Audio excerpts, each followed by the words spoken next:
don't know about you, but I find this particular story very alarming. And when you consider, of course, that the former royal known as the Duchess of Sussex, Meghan Markle, has had something of a checkered background, a checkered history, you kind of wonder exactly, well, what was the reasoning behind this?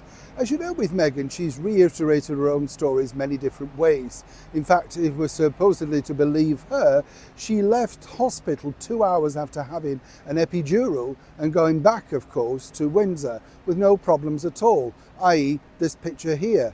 I mean, really? I was supposed to believe that the Portland hospital allowed this particular person to leave after 2 hours after going through that. But those are the stories that Meghan wants you to believe. That's her truth, as the famous Oprah Winfrey once said, her narrative. But what I find fascinating, and I've always been fascinated by this, is the total shutdown from her very first marriage. That's right, to the director Trevor. But this emerged. Let me explain. Good to see you today. Thank you as ever for your time. I wanted to share this little thing with you very quickly as well, because I don't know if you're like me, you know, when you look at album sleeves, I can remember the years and everything like that. But when you look, I think it's because they were on racks, weren't they, in stores? Do you remember where you spun them round? And I know, for instance, I could just by looking at the picture, that's Fleetwood Mac Rumours. They're so indelibly stuck in your mind. And it's a bit like when you read about somebody's birthday. One of my particular favourite singers from the 60s is none other than Herman's Hermits, Peter Noone. And he's in his 70s now, recently had a birthday. And I was just kind of shocked by that. Are you shocked by anybody whose birthday? We get old, but they don't, you know what I mean? I know Rick Astley a little bit, you know, and for me, he's forever the cherub face on the very front cover of that first album. And although he looks terrific today, you still come away thinking, but you can't age, you're Rick Astley.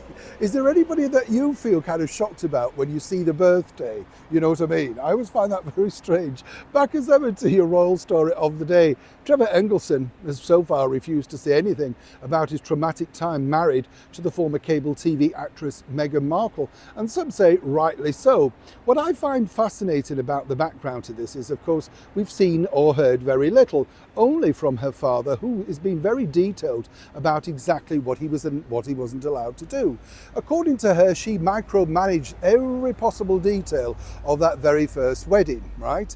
And it was at the same place where Marilyn Monroe married, of course, Arthur Miller for their Jamaican honeymoon. Remember that.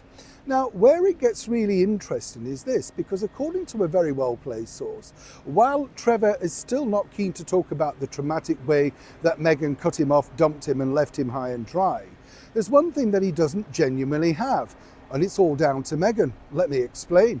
You see, on the day, you've seen these pictures that we've seen now from the wedding, but everything was snaffled up by Meghan. All the cameras that the guests had, they were all taken away simply because she wanted to control the pictures. Now, what about Trevor? Surely he would have some mementos of that time. Well, allegedly, according to a well-placed source, Trevor has nothing because Meghan took control of that and said she wanted to put it into her secret sort of keep secret box, you know, that sort of thing. Mementos, special moments. So he has nothing, no video, no nothing of his time married to Meghan. Now, that's odd, isn't it? That the wife would want to clear every facet away, every particular, you know, frame, picture, whatever you want to call it, negative. He has nothing. So could that be the reason really why, well, his memories would be very interesting, I'm sure. Normally book people want you to pad it out with some kind of pictures, and the pictures that are out in the public domain are there. Now, unless Trevor can suddenly find anything, truly, isn't that very suspicious? Do you not think? New Sean in the very heart of London.